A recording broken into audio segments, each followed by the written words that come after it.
cambio en el flujo desencadenado por las citoquinas y las quimias, todos los mediadores. Esas quimioquinas o citoquinas estimulan las células endoteliales y las células endoteliales empiezan a expresar ligandos para las selectinas de los leucocitos. ¿Sí? Entre esos están acá, ustedes lo ven aquí. Los linfocitos expresan selectina L y las células endoteliales empiezan a expresar moléculas sialiladas como esas que están acá, que son los ligandos a los que se pegan la selectina del leucocito. Empiezan a expresar ligandos empiezan a expresar o a liberar los cuerpos de Weibel-Palak. ¿Sí leyeron cuáles son? Está por ahí en el capítulo 1 investigado.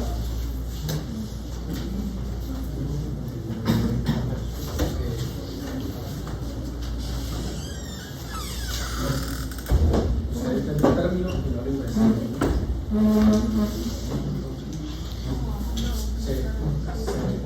Se joden solitos.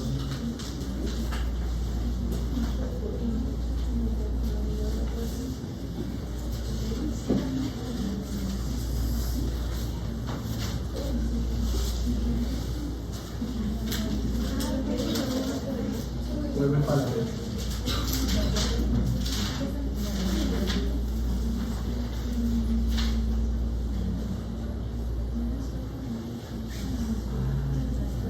Muchachos, no están buscando un término chileno.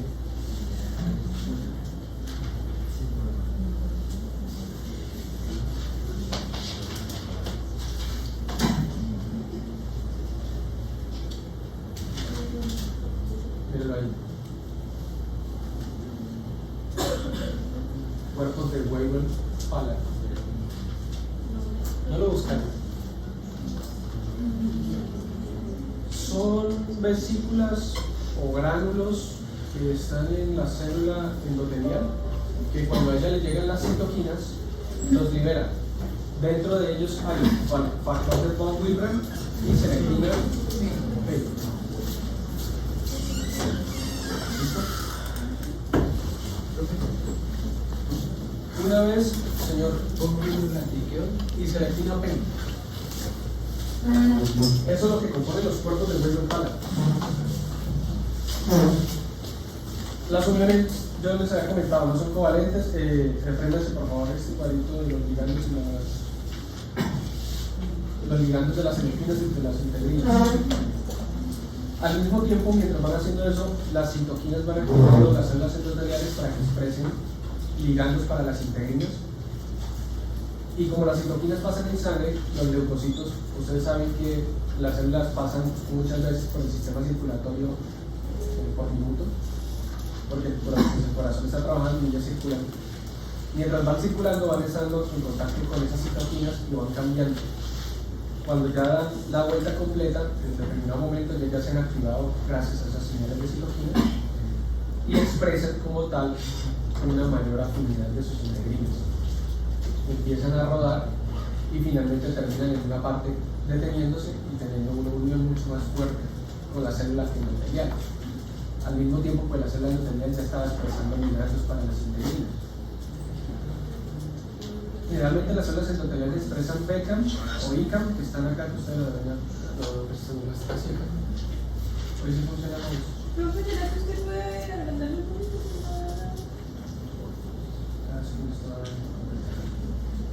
Ahí.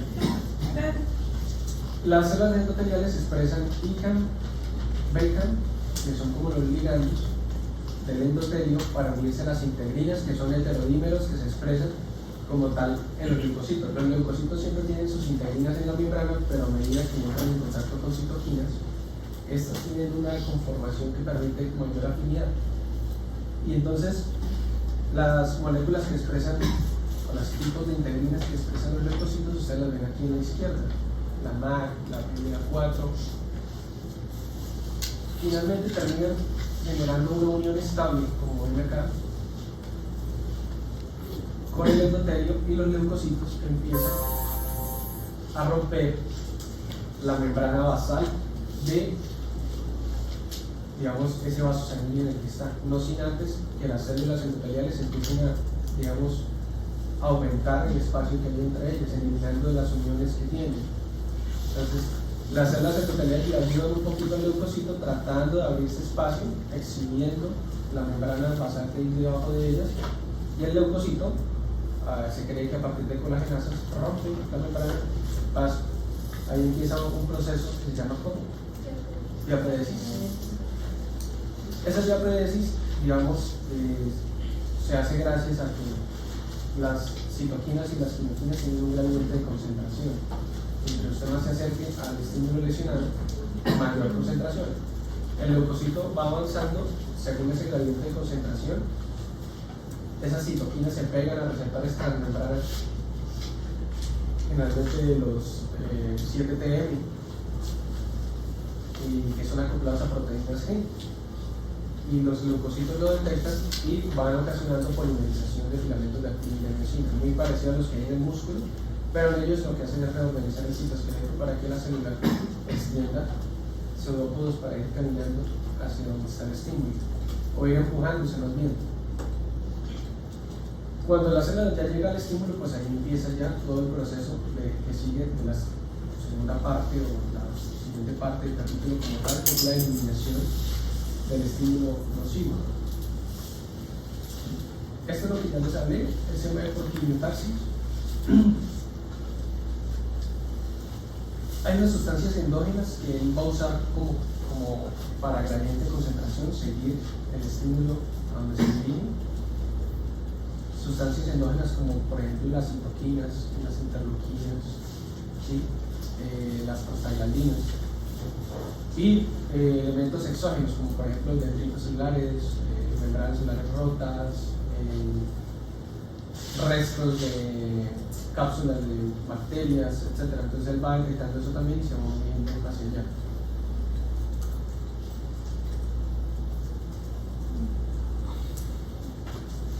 Cuando él ya está como tal ubicado en esa zona, entonces empieza como tal lo que es la eliminación del agente causal. Esos son unos pasos que son secuenciales. Él reconoce el estímulo que debe fagocitar o contra el cual debe luchar. Hay un atrapamiento y luego posteriormente hay una destrucción. El reconocimiento, pues los fagocitos, hablando específicamente sobre todo de neutrófilos y de los macrófagos como tal, pues ellos tienen unos receptores de inmunidad innata, que son receptores que detectan como secuencias que normalmente en la naturaleza no están en el ser humano, pero sí están en los microorganismos, o receptores de daño celular, receptores que detectan concentraciones de sustancias intracelulares que normalmente no están en el espacio extracelular. Eso finalmente le dice a él o que hay destrucción celular, necrosis, o que hay infección. Entonces esos receptores fagocitos, receptores de manosa, receptores depuradores que son familiares a los receptores del LDN, receptores de opsoninas. Acuérdense de la parte de los anticuerpos, hay anticuerpos que se pegan y no destruyen el microorganismo, la bacteria, sino que se pegan y la marcan. Esas opsoninas hacen que sea más fácil englobarlos y herirlos. ¿Listo? Y algunos tipos de integrinas en macrófagos. Todos esos son receptores de inmunidad innata, es decir, no son receptores que se entrenen. O sea, ya los tienen para reconocer patrones moleculares y son muy inespecíficos. Después de que hay ese proceso de reconocimiento, pues hay un proceso de atrapamiento, y eso es más complejo realmente de lo que se cree, porque requiere, digamos, de la movilización de citoesqueleto, movilización de citoplasma y englobamiento de la membrana, para englobar esa zona de ese receptor en donde se reconoció que se pegó el microorganismo o la sustancia que nos dice que hay una lesión celular. Hay un pinzamiento después de ese englobamiento y se forma una vesícula como tal intracelular. Y acá les están mostrando. Hay unos receptores que se pegan y reconocen una parte de la bacteria. Bueno, acá la reconocieron. Se empieza a formar como una invaginación, hay movimiento del citoplasma, hay movimiento de la membrana plasmática y hay movimiento del citoesqueleto. se engloban, se forma una vesícula y empiezan a fundirse esa vesícula donde está el microorganismo con enzimas digestivas, enzimas de lisosoma, con enzimas que contienen especies reactivas de oxígeno, con enzimas con vesículas que tienen especies reactivas de nitrógeno. Listo, que lo vamos a ver, por ejemplo, aquí. Hay una enzima que se llama la fagocitoxidasa, ¿sí la leyeron ahí? ¿Cierto? ¿No la leyeron o sí la leyeron?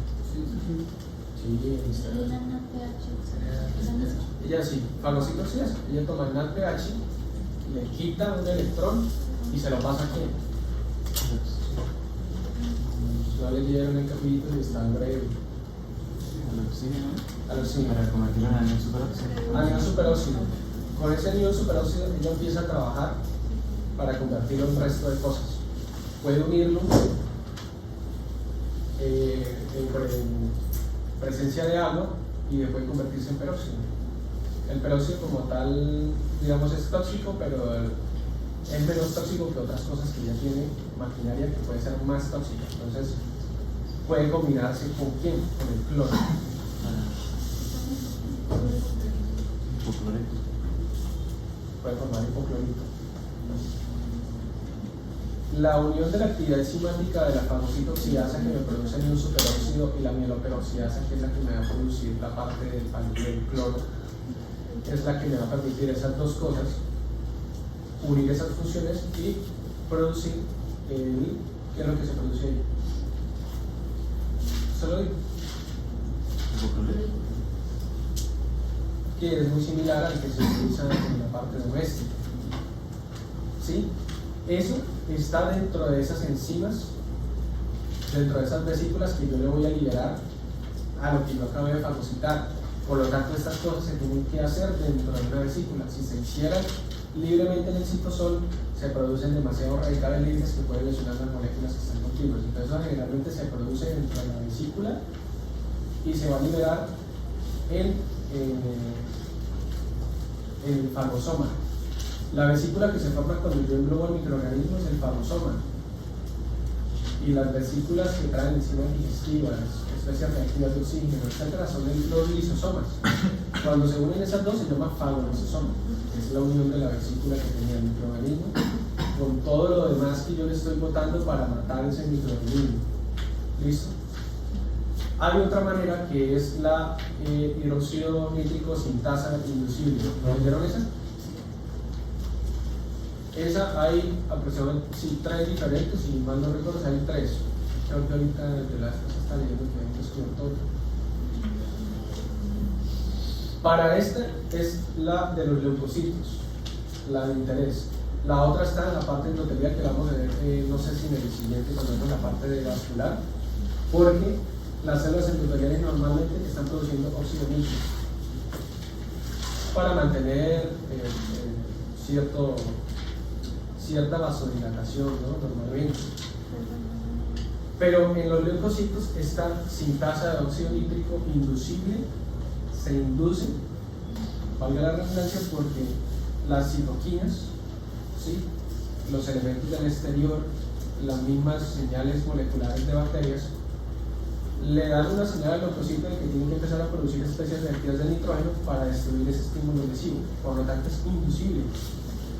Y esta enzima empieza a producir especies reactivas de nitrógeno, sobre todo para que se combinen con la parte del anión superóxido y formar ¿qué?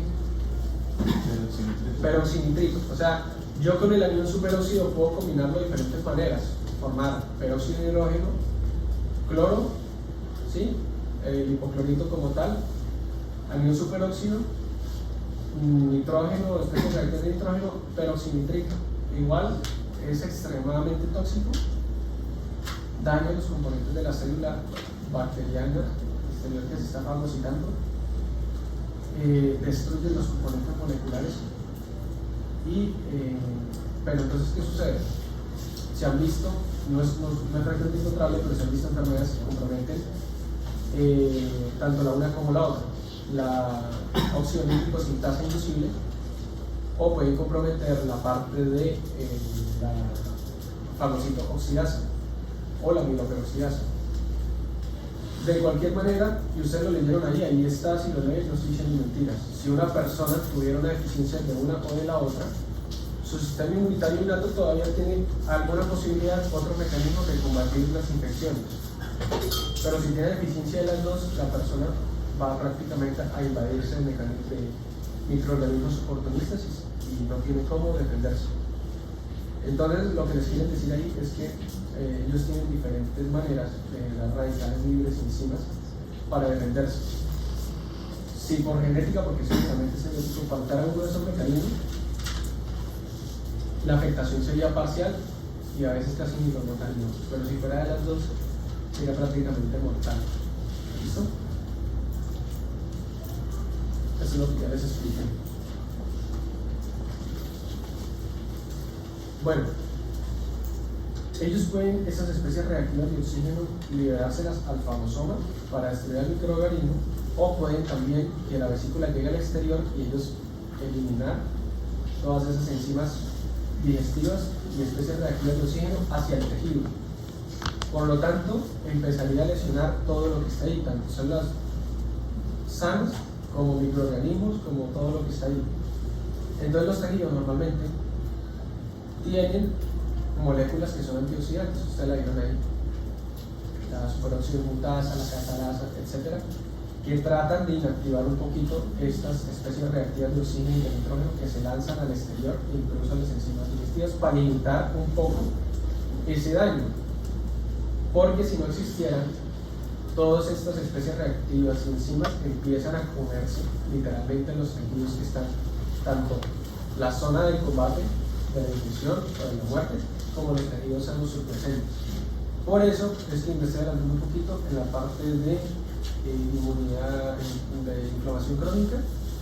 La persona tiene dolor, por ejemplo, en artritis reumatoide, la inflamación crónica contra los antígenos que existen en las articulaciones, ahí hay colágeno, las cápsulas articulares tienen colágeno, tienen proteoglicanos, tienen otras cosas, hay reacción inmunitaria contra ellas crónica.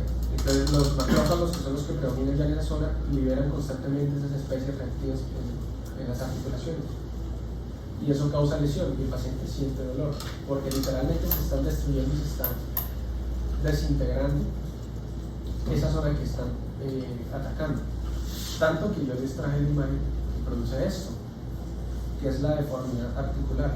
La paciente no tiene las manos así porque lo está simulando. La inflamación es tan fuerte y tan duradera y tan persistente que las articulaciones intrafalángicas se luxan. Entonces hay una separación entre las falanges porque ya no hay una articulación efectiva, porque, dicho de una manera muy coloquial, se comió la articulación de inflamación. ¿Sí? Entonces las personas, sobre todo ancianas, que dan artritis reumatoide desde hace mucho tiempo, tienen deformidad en sus articulaciones, ya tienen mucho dolor para movilizarlas y tienen una cosa que se llama deformidad del cuello de cisne, como una característica más o menos así, el dedo. ¿Listo? Eso será la parte de entrada para la parte de inflamación crónica que ya iniciaremos yo creo que la siguiente clase. Para terminar, bueno, hay lesión tisular mediada por leucocitos, por todo lo que les estoy diciendo que se libera al espacio extracelular, ¿sí? Pero también, muchachos, hay un momento, o sea, en que se están produciendo citoquinas proinflamatorias, se están destruyendo el mecanismo que inició todo y se empieza a detectar que ya cada vez hay menos concentraciones de ese estímulo lesivo. Entonces empiezan a producir citoquinas que realmente son antiinflamatorios y empiezan a contradecir toda la vida que ya venía, y ahí es donde se supone que la persona normal ya debería terminar la inflamación. Un ejemplo de esto, un paciente que tiene un absceso o un forúnculo, usted se lo drena, se lo puede drenar, el estímulo que estaba ahí, que era todo esa pus, porque mientras no se drene esa pus sigue generando inflamación, empeora, la inflamación hace que más leucocitos lleguen, más leucocitos mueren ahí, crece, entonces el contenido purulento. Pero si usted lo drena completamente, esa pus que estaba ahí, eso se evacúa, queda tejido relativamente sano y empieza el proceso de reparación porque ya no se sigue detectando el estímulo inicial. Y ven Ya al día siguiente prácticamente que usted drena un absceso y lo drena bien, usted ve como ya está más pequeñito, ¿sí? Ya está cerrándose, ya casi no duele, porque ya no se están produciendo ahí ya casi tanta prostaglandina. Eso es un estímulo de una inflamación, un ejemplo muy vago de una inflamación aguda, que empieza ya el proceso de retroceso.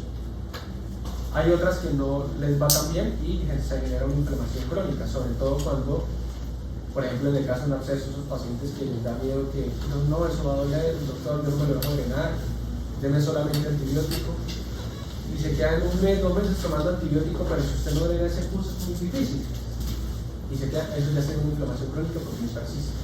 Más fácil todavía, una tuberculosis es una inflamación crónica, difícil de erradicar.